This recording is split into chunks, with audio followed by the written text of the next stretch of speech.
Rain returned to the city like it had unfinished business.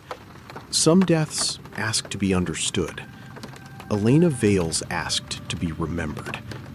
A quiet apartment, a pill bottle placed too neatly, an email sent to herself 47 minutes before death. No subject, no explanation, just one line. If anything happens to me, it finally makes sense now. By midnight, the overdose had become something else. An erased inbox, a hidden thread, a message Elena was never supposed to find, and a woman in a cream coat who stepped out of the elevator dry in the middle of a storm.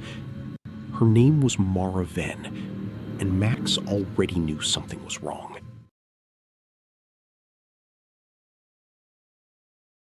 Mara Venn stood at the end of the hall like she had been expected. That was the first thing Monroe noticed. Not surprised, not frantic, not even particularly concerned. Expected. Her cream coat hung perfectly over her shoulders. Her hair was smooth, despite the weather. Her shoes were dry, which was impossible unless she had arrived with help, planning, or both. Most people carried the storm inside with them. Mara carried silence. Max stood between Monroe and the hallway, ears forward, body still. Not barking, not lunging. Worse, listening. Officer Grant's hand hovered near his belt, not because Mara looked dangerous, but because Max did. Vera remained near the laptop, one gloved hand frozen over the keyboard. Tanya Brooks stood outside apartment 7C, cardigan wrapped tight around herself, her face pale and drained. Mara looked at Tanya first, then at Monroe, then at Max. A soft smile touched her mouth. It didn't reach anywhere else. Mara, Detective Monroe. Monroe watched her for one beat longer than comfort allowed. Miss Venn? Mara's eyes moved toward the open door of Elena's apartment. I heard there was an emergency. Grant glanced at Monroe. Monroe didn't look away from Mara. You came quickly. Elena called me earlier. The hallway seemed to tighten around the sentence. Tanya looked down. Vera slowly turned from the computer. Monroe's expression did not change. Earlier when? Mara tilted her head slightly, like she was arranging the truth before handing it over. Late afternoon. She sounded frightened. Of what? Herself, mostly. Max's ears shifted. Monroe felt it before she saw it. Mara noticed too. Her smile softened. He's protective. He's selective. A pause. Mara studied Max with the kind of interest people gave expensive artwork and dangerous men. That usually means he's intelligent. Monroe's hand lowered near Max's collar, not to hold him back, to confirm what he already knew. Usually. Mara looked back at the apartment. May I see her? Grant stepped forward before Monroe answered. This is an active scene. Mara looked at him with kindness so practiced, it felt like a room temperature. Mara, of course. Then she looked at Monroe again. I only wanted to say goodbye. Monroe held her gaze. People usually do that when someone is already gone. Mara's smile faded by less than a fraction. Almost nothing. But Monroe saw it. Detective. Grief rarely arrives on schedule. Monroe stepped into the hallway, closing just enough distance to make Mara adjust her posture. Neither does truth. For the first time, Mara said nothing. The elevator behind her groaned softly, as if Vesper Heights itself was uncomfortable. Monroe did not question Mara in the apartment. Not yet. Rooms influenced people. Death influenced people more. And Mara Venn was the kind of woman who would use both if given the chance. So Monroe walked her to the elevator. Grant followed. Max walked between Monroe and Mara, body angled just enough to create a boundary no one had requested, but everyone respected. The elevator doors opened with a tired metallic sigh. Inside, the lights buzzed overhead. The walls were old brass, scratched by decades of keys, boxes, elbows, and people trying to move lives from one floor to another without being seen. Mara stepped in first. Monroe followed. Max sat directly between them. Grant looked at the dog, then at the elevator size, then at Monroe. Grant, I'll take the stairs. Monroe pressed the lobby button. Monroe, good cardio. Grant, bad knees. The doors closed before he could say more. For a moment, there was only the elevator hum. Mara looked straight ahead. Elena wanted peace. Monroe watched Mara's reflection in the brass doors. Reflections made people careless. They looked at themselves and forgot who else could see them. Monroe, people usually do. Mara, she was improving. At least, she wanted to believe she was. Monroe, improving from what? Mara folded her hands in front of her. Fear, identity, memory. Depends which day you asked her. Monroe turned her head slightly. Monroe, that sounds unstable. Mara, healing often does. So does manipulation. Mara smiled faintly at the elevator doors. Mara, you're direct. Monroe, you're rehearsed. The elevator dropped one floor, then another. Max did not blink. Mara finally looked down at him. Has he ever misread someone? Monroe answered without hesitation. No. Mara absorbed that. For the first time, something behind her expression moved. Not fear. Calculation. The elevator bell chimed. The doors opened to the lobby. Mara stepped out. Then paused. Detective Monroe. Monroe stayed inside the elevator with Max. Some people confuse remembering with recovering. Monroe's face remained still. Elena did that often. The doors began to close. Monroe held Mara's gaze until the last inch of space disappeared. Outside, the storm had softened, but not stopped. Rain washed down the awning, gathered at the edges, and fell in steady streams onto the sidewalk. Police lights continued to paint the pavement blue and red. Mara walked past the patrol cars without looking at them. Her cream coat remained impossibly clean. That detail annoyed Monroe more than it should have. Grant appeared beside her, slightly damp from the stairs and offended by it. Elevator ride productive? Monroe watched Mara cross the street. She uses softness like a weapon. Grant followed her gaze. That's unsettlingly accurate. She also knew what Elena feared before I asked. Counselor thing? Or ownership thing? Grant's expression darkened. Across the street, Mara stopped beneath a street lamp. A dark car pulled up. No rideshare sticker.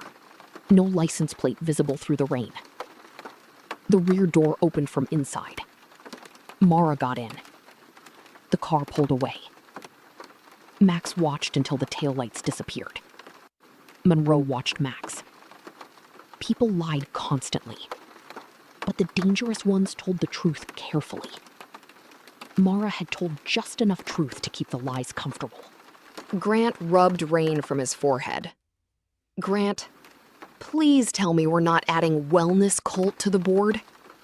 Monroe looked at him. Not yet. I hate not yet. You're improving. That sounds like a threat now. Monroe started toward her car. Depends which day you ask me. Monroe didn't drive back to the precinct immediately. The precinct was useful for paperwork, politics, and coffee that tasted like legal evidence. None of those would explain Mara Venn. Instead, Monroe parked 2 blocks from Vesper Heights, outside a late-night noodle spot wedged between a shuttered pawn shop and a laundromat that never seemed to close. Rain blurred the red sign in the window until it looked like a warning. Max sat in the passenger seat now, too large for the space and entirely unconcerned with it. Monroe reached into the inside pocket of her coat and removed a second phone. No contacts list, no apps, no cloud backup. 3 numbers saved. Only 2 people used it regularly: Colette and Qwan. She stared at the screen for a moment before pressing call. It rang once.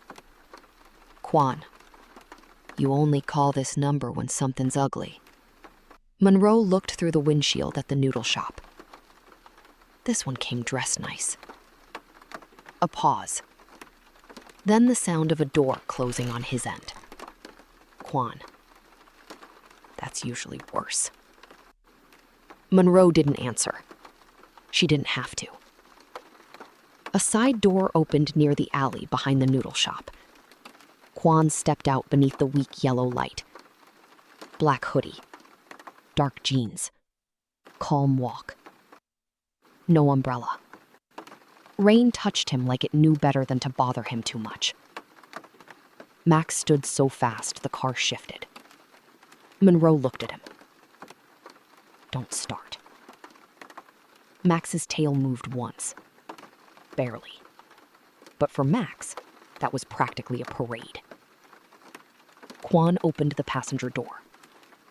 Max pushed his massive head into Quan's chest before the man had fully leaned inside. Qwan braced one hand against the roof of the car and scratched behind Max's ear with the other. Qwan. There he is. Max pressed closer. Monroe watched this with the expression of a woman who had accepted many things in life against her better judgment. Monroe, he doesn't greet actual police like that. Qwan glanced at her. Max has standards. He eats cardboard when he's mad. Emotionally honest standards. Monroe almost smiled. Almost. Qwan slid into the passenger seat after convincing Max to shift into the back. Max only agreed because it was Qwan, and everyone in the car knew it. Qwan looked at Monroe for a quiet beat. There were people who asked if she was okay because they wanted permission to feel useful. Qwan never asked that way. He looked until he had enough answer. Who hurt your case? Monroe handed him the business card. He read it once. Then again. Qwan, familiar to the name on the card. New Harbor Wellness Collective? You know it? I know people who pretend to be clean usually pay dirty. Monroe watched the rain. Find out who funds it. Qwan looked at her. Legal answer or useful answer? Monroe finally turned to him. Don't make me regret calling. Qwan's smile was small. Tired. Fond. You never regret calling. Monroe looked away first. Max rested his head between the front seats. For a moment, none of them moved. The rain handled the conversation they didn't have. Qwan's laptop was smaller than Monroe expected, and more secure than she wanted to know. They sat in the parked car beneath a broken streetlight, while the screen washed both their faces in cold blue. Max watched the street from the back seat. He did not sleep. He rarely did when Monroe was working. Qwan pulled up the website for New Harbor Wellness Collective. The page was beautiful. Too beautiful. Soft beige background, Smiling people wrapped in linen blankets, hands holding mugs, sunlight through curtains. Words like restore, reclaim, safe memory work, identity renewal, guided emotional processing. Monroe read each phrase carefully. Pretty language could hide ugly architecture. Qwan. No psychiatrist listed. He clicked deeper. No licensed clinical social workers, no medical director, no state registration under behavioral health. But they charge like one. Qwan looked impressed despite himself. You haven't seen the fees? People who use words like collective rarely discount confusion. Qwan huffed a laugh. You always this warm with wellness people? I like healers. She looked at the screen. I don't like owners. Qwan clicked on a testimonial page. Several faces appeared. Names. Short quotes. Monroe leaned closer. One woman's testimonial read, Mara helped me trust what I couldn't remember. Another, the process gave me back the version of myself I was afraid to become. Another, some memories need permission to leave. Monroe's eyes narrowed. Monroe, that phrase. Qwan. Which one? Monroe. The process. Qwan typed quickly. Search results shifted. Archived pages. Old versions of the website. Former program names. Qwan. New Harbor used to be something else. Monroe waited. Qwan. 3 years ago? The Venn method. He clicked again. Before that, Memory Integration Circle. Another click. His expression changed. Before that, no public site, just private referrals. Same person? Qwan pulled up a blurred old staff photo. Mara Venn stood near the back. Different hair, different name tag. Same eyes. Qwan zoomed in. The name tag read, M. Velez. Monroe went still. Qwan looked at her. Qwan. That's not Mara Venn. It is now. Qwan looked at her. Qwan. You think she's changed names before? Monroe looked at the Rain Street windshield. Monroe. I think people change names when the old ones start answering questions. Quan's phone buzzed. He glanced at it. Whatever he saw made his face lose all humor. Monroe. What? He turned the screen toward her. A message from an unknown contact. No words. Just a photo. Monroe's car. Taken from across the street. 10 seconds ago. Max. Stood in the back seat. Slowly. Qwan looked out into the rain. Qwan. We're being watched. Monroe didn't move. Monroe. No. She looked at the photo again. The angle was too clean. Too intentional. Monroe. We're being invited. Vera called at 2:17 a.m. Monroe answered before the second ring. Vera, tell me you're somewhere quiet. Monroe looked at Qwan, then at Max, then at the rain. Define quiet.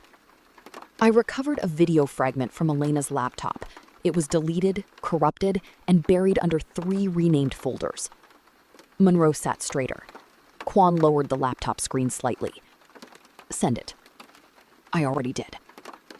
The file arrived with no thumbnail, just a timestamp.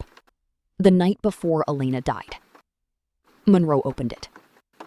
The video stuttered first. Black screen. Static. A dim room.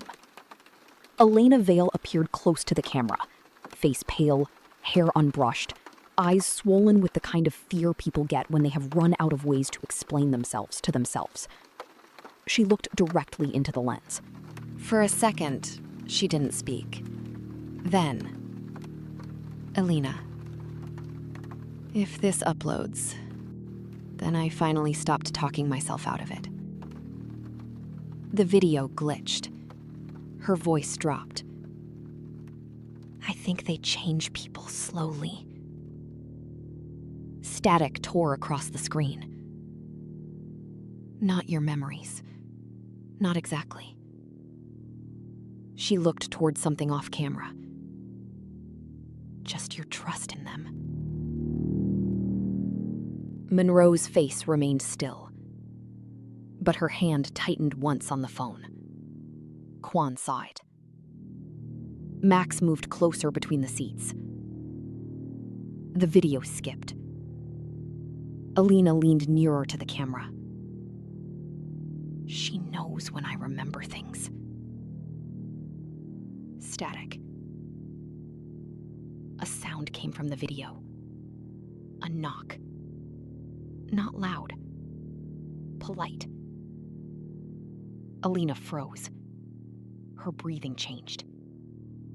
Monroe felt the temperature inside the car shift, though nothing had moved. Elena whispered. She's here. The video cut to black.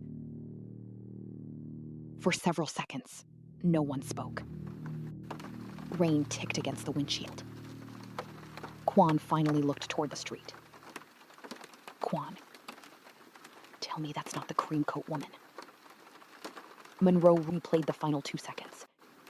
The knock. Elena's face. The whisper. She's here. Max stared through the windshield. Across the street, beneath the dark mouth of an alley, someone stood under a cream-colored umbrella. Still. Watching. Qwan reached toward the glove compartment. Monroe's voice stopped him. Don't. You know I hate being polite with threats. Then grow. Qwan looked at her. Even in the dark, the tension between them was old enough to have history and sharp enough to still draw blood.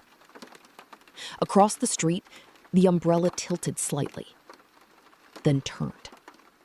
The figure walked away into rain and shadow. Monroe watched until the alley swallowed the cream-colored shape completely. Then she looked back at Elena's frozen final frame. The overdose had become a pattern. The pattern had become a process. And the process had a name. Some predators don't need locked doors. They teach you to close them yourself. And by the time you realize who gave you the key, they already know what you remembered.